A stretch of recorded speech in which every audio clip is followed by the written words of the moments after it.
Programa nas Entrelinhas.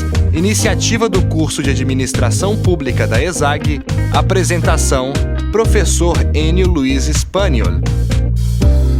Bom dia, ouvintes. Estamos iniciando o programa nas Entrelinhas, o programa do DAP, Departamento de Administração Pública ESAG UDESC, todas as quartas-feiras da manhã. Hoje temos um programa especial que vai ser apresentado pelas alunas Maria do Carmo Magalhães e Franciele Boeira Catânio, que são alunas do 8º termo da Administração Pública ESAG UDESC, que estão numa disciplina coordenada pela professora Paula Schomer. E elas trouxeram um convidado hoje da Secretaria da Fazenda, Lourenço Sogabi. Então nós passamos para a Franciele e a Maria do Carmo anunciar as manchetes e apresentarem o programa. Bem, então o tema são os impactos das medidas provisórias nas relações entre o governo e a sociedade. Aprovação da medida provisória 665 pela Câmara dos Deputados no início de maio deste ano, a qual regula o programa do seguro-desemprego, do abono salarial, entre outros, sendo que foram 252 votos a favor e 227 contra. Agora segue para a votação no Senado. Neste mês, o Senado aprovou o repasse de recursos oriundos da medida provisória 663 do Tesouro para o Banco Nacional do Desenvolvimento Econômico e Social, BNDES. Instalação de comissão para análise da medida provisória 672, que prevê a valorização do salário mínimo para o período 2016 a 2019. Boa tarde, professor Enio e todos os ouvintes da Rádio UDESC. Eu, Franciele e Maria do Carmo, somos alunas da disciplina de Sistemas de Accountability da 8ª fase do curso de Administração Pública da UDESC, ministrado pela professora Paula Schomer. Viemos hoje ao programa apresentar um tema bastante presente nos noticiários. A ideia em apresentarmos esse tema é falar sobre um dos instrumentos de delegação do Poder Executivo, as medidas provisórias. Qual impacto, efetivamente, elas desencadeiam na realidade política, econômica e social do Brasil, além de observar como se dá a relação de participação da sociedade nos meios políticos públicos de aprovação destas propostas. Antes de iniciar a discussão, é interessante definir o que é a medida provisória, um instrumento com força de lei, adotado pelo Presidente da República, em caso de relevância e urgência.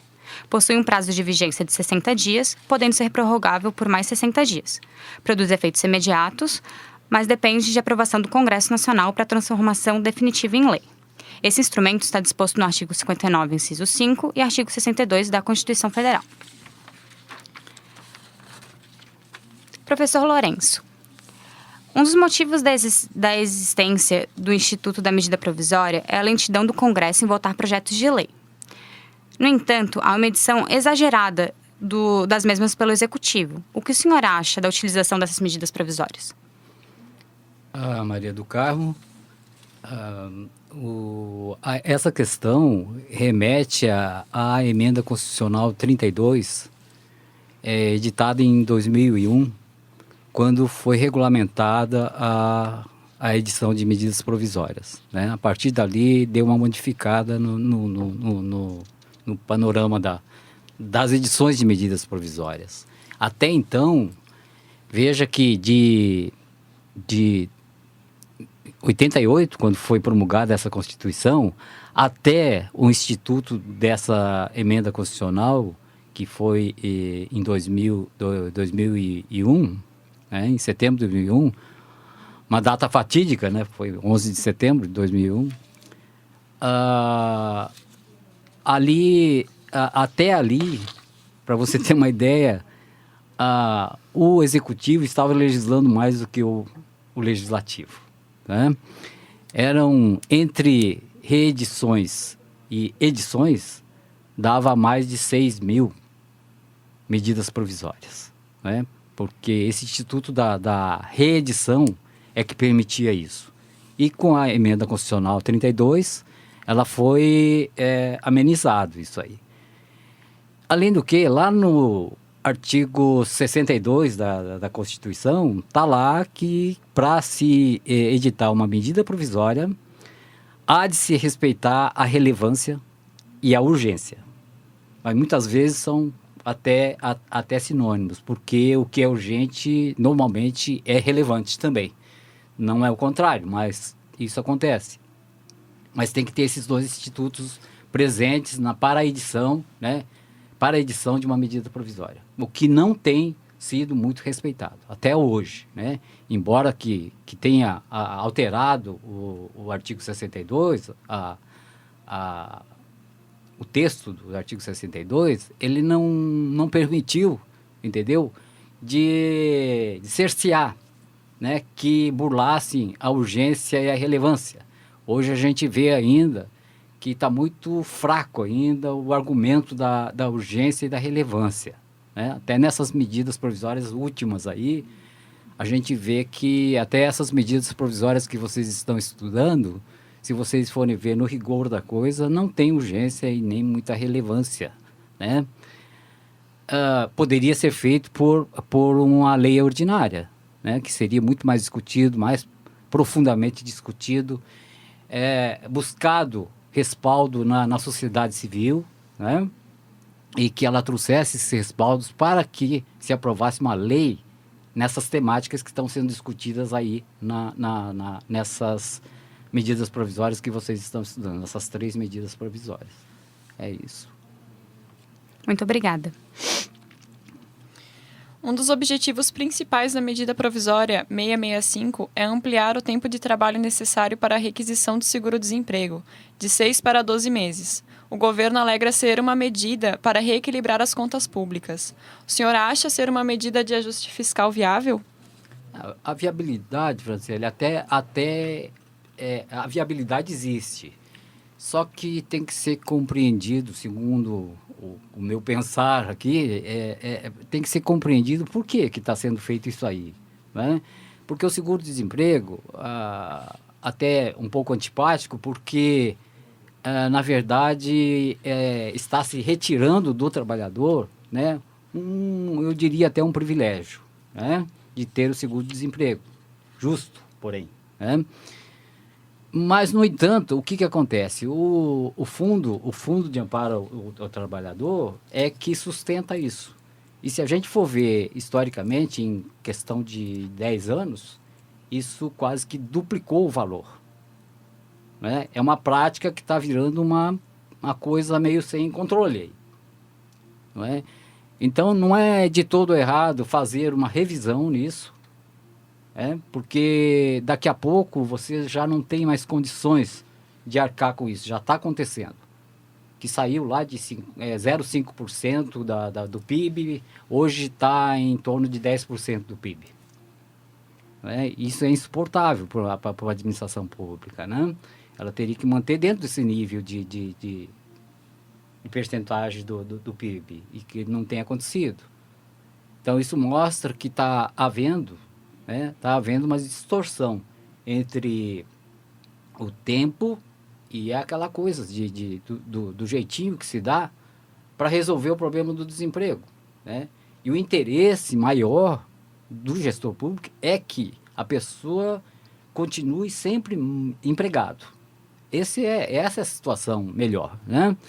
Mas a situação que está se pintando é o cara ficar 6 meses no trabalho, aí ele se utiliza do seguro-desemprego, né? Então, começa a ser uma prática até meio, não muito regular, dentro do que é legal, né?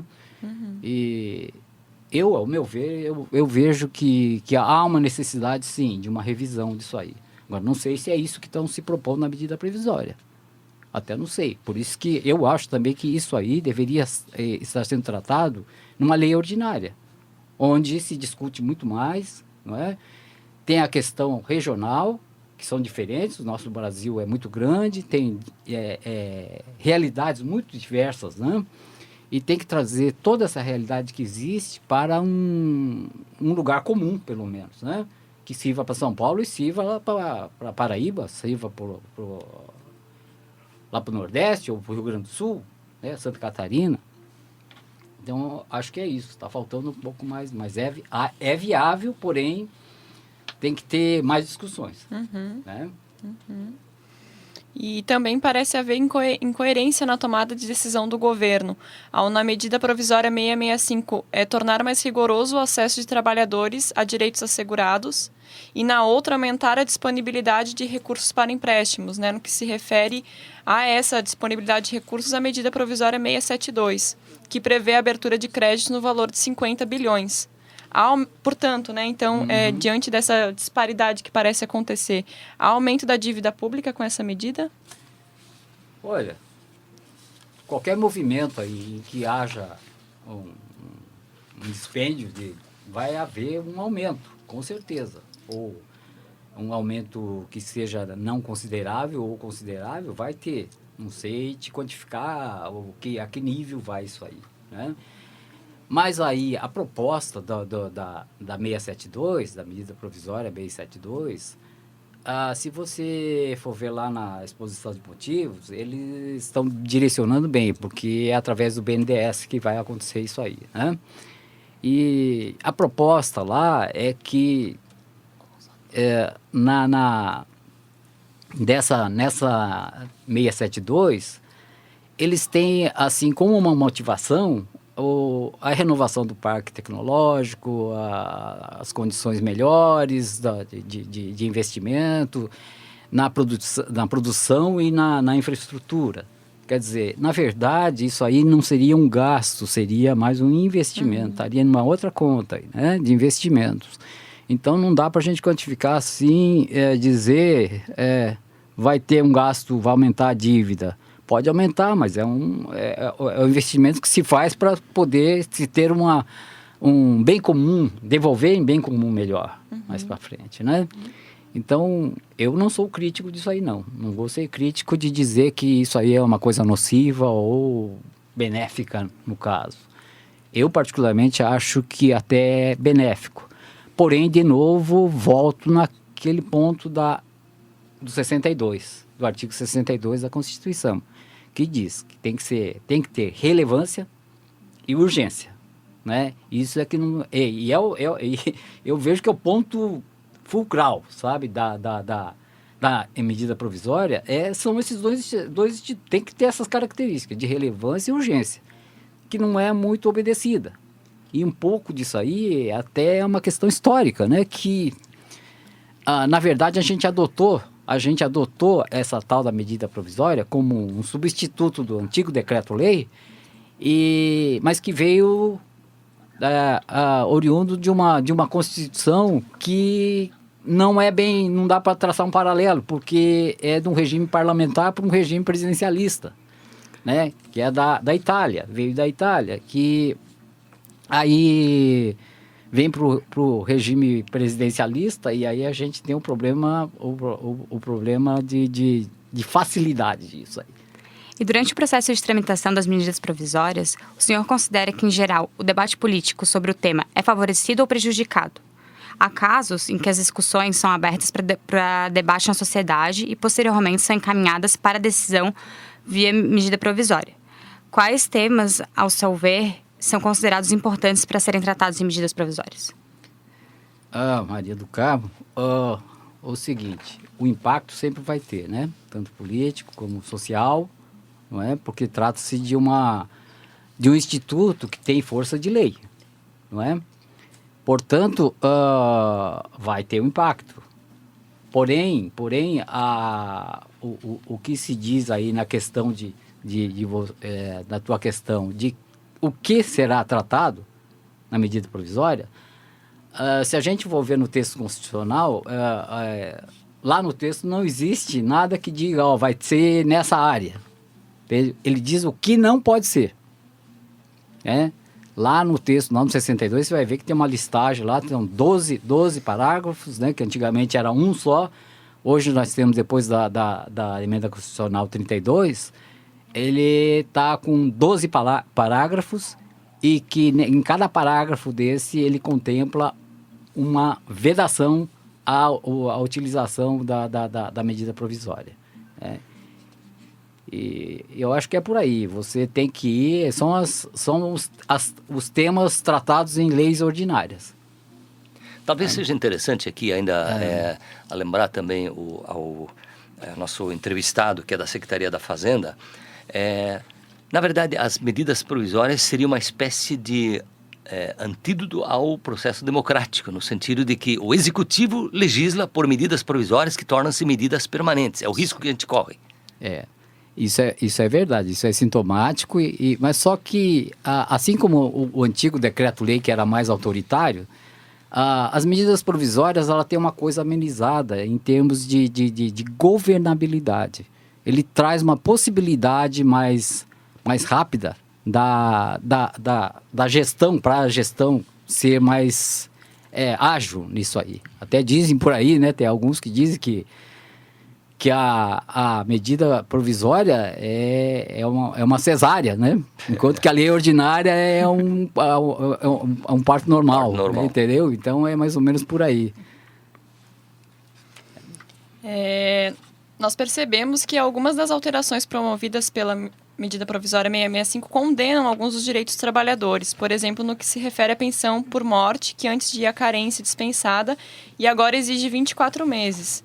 E, além disso, nós podemos perceber que a população aproveita, né, essas votações para manifestar a frustração em algumas relações nos temas políticos, né, como, por exemplo, os políticos se envolveram na Operação Lava Jato. Então, eles aproveitam, né, a população aproveita para promover essa manifestação também.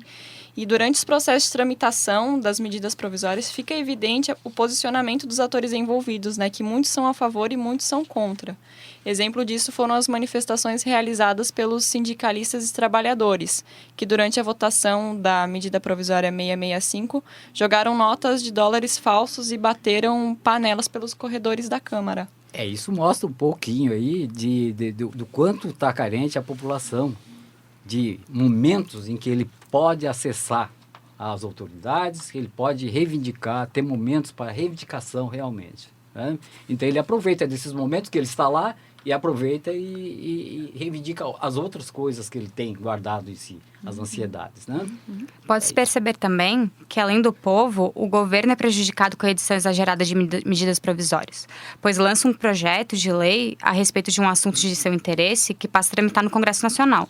No entanto, são apresentadas também inúmeras medidas provisórias, e o projeto de lei que estava tramitando acaba ficando retido. Isso porque a apresentação de medida provisória em série acaba trancando a pauta do Congresso e atrasando o exame de matérias importantíssimas para o nosso país. Certo. É interessante também mencionar para o ouvinte que todos podem acompanhar a deliberação e a aprovação das medidas provisórias na Câmara através da TV Senado.